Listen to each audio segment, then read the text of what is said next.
jeter, une main serrée, un granit, et c'est parti. Exhibile tendrement ces petites abeilles, toujours occupées, jamais en veille.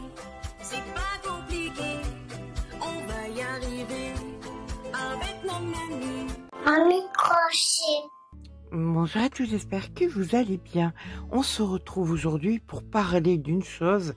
Ça nous paraît dans longtemps, mais je viens de me rendre compte qu'il reste que 16 semaines pour être fin prête pour les cadeaux de fin d'année.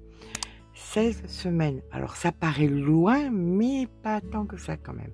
Alors personnellement, j'ai quand même commencé à vous faire déjà des tutos.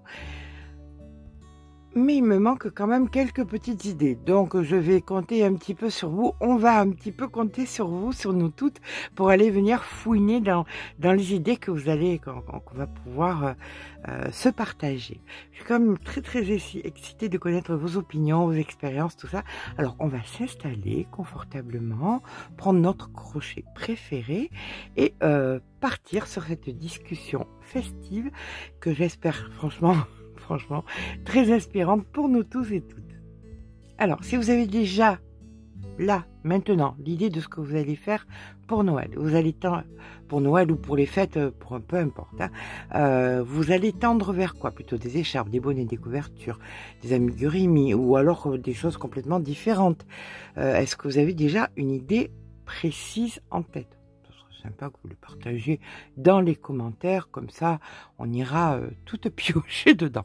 Je vous le dis clairement, là il n'y aura pas de droit d'auteur pour les idées, on va tous s'inspirer les unes des autres, c'est déjà bien.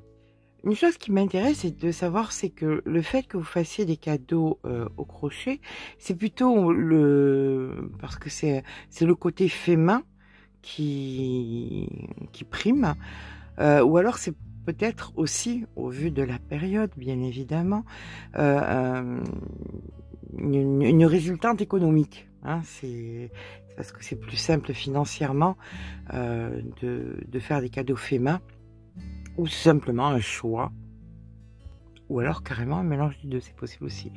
Voyez ça comment vous. Alors, question essentielle.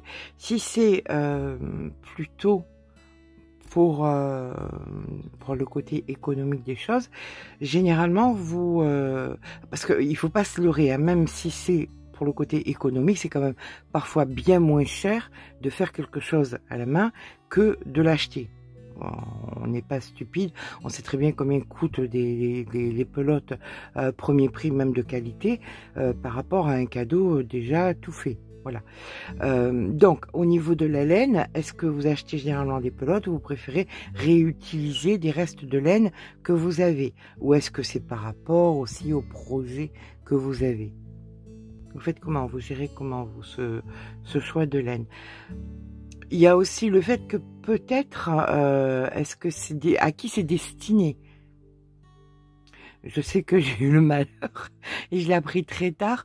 J'ai fait des pulls et des vestes pendant des années à une personne que j'aimais énormément. Tout ça pour qu'elle me dise des années plus tard qu'elle ne supportait pas la laine. Et bon, alors, c'était quelqu'un de mi-proche, quoi. Je vivais pas avec la personne. Alors généralement, voilà, est-ce que c'est plutôt des gens qui font partie de votre foyer, que vous connaissez bien, à qui vous allez faire ce genre de cadeau, ou est-ce que c'est plutôt au contraire à des amis, des collègues, des associations caritatives, à qui vous voulez faire un petit cadeau par bienveillance?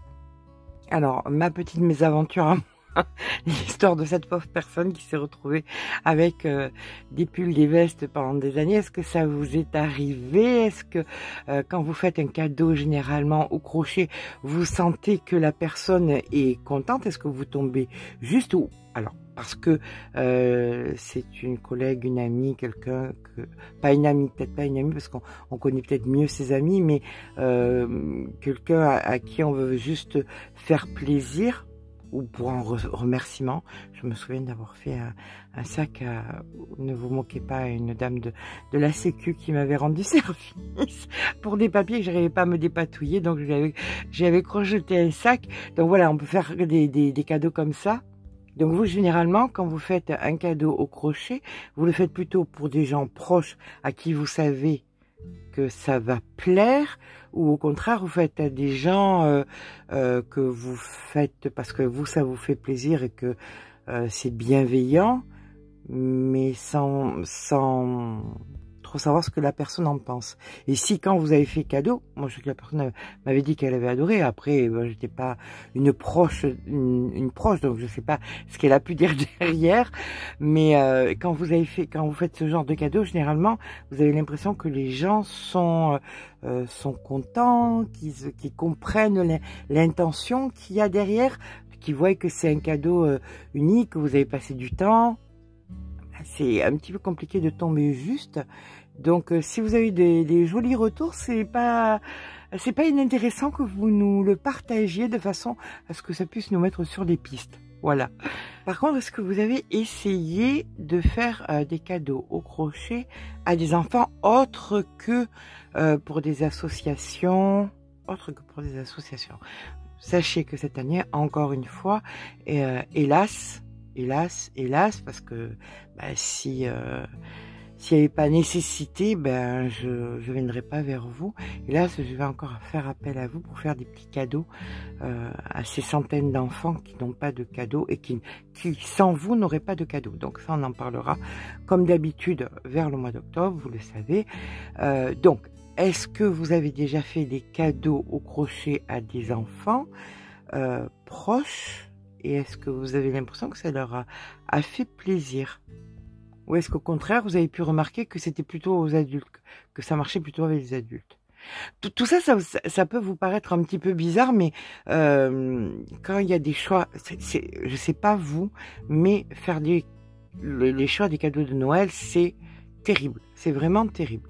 Soit on fait, on pioche, vous savez, on met le nom de quelqu'un, on va piocher et on fait un cadeau pour une famille à une personne. Soit on essaye de faire plaisir un petit peu à tout le monde. Et là, on va tomber dans justement pourquoi cette vidéo est faite, pour avoir des idées pertinentes, des idées de partage et des idées qui ont marché, quoi. C'est possible, ce serait bien. Donc voilà, alors je vous demande certes des réponses, je suis désolée si je veux vous demander d'user votre clavier, mais vos réponses sont franchement super précieuses sur la façon qu'on peut envisager comment faire plaisir avec nos crochets. Donc n'hésitez pas à laisser des petits commentaires pour prolonger la discussion. N'hésitez pas non plus à peut-être à poser des questions, à partager des idées avec toutes les autres petites abeilles, les petits bourdons, puis même les frelons, pourquoi pas. Comme ça, tout simplement, on va essayer ensemble de préparer cette période qu'on attend peut-être toutes et tous, ou certaines ne l'attendent pas pour certaines raisons, mais dans tous les cas auxquels on ne peut pas échapper parce que même si on l'attend pas, on est parfois obligé de faire des cadeaux à des gens pour simplement les remercier, ou par amour, ou par... enfin, il y a tellement de raisons de faire des cadeaux au crochet. Enfin, je pense que cette discussion pourra nous permettre à tous de faire un petit peu un tri et de savoir vers quoi on va. Moi, personnellement, j'ai commencé déjà à vous faire des petites choses. Je pense, j'espère, je prie pour que ça vous plaise. Et puis, je pense qu'en plus, avec vos idées, on va y arriver. J'y crois. Allez, je vous fais de gros bisous et puis je vous dis à demain. Ouah, pour un tuto, je pense qu'il va vous plaire. Je pense bien que ça risque d'être un petit coup de cœur. Voilà, on verra bien. Je vous laisse découvrir ça demain. Je vous fais de gros bisous et je vous dis à demain. N'hésitez pas à vous abonner, à mettre un petit pouce en l'air. Blablabla, vous connaissez les choses. Allez, je vous embrasse bien fort.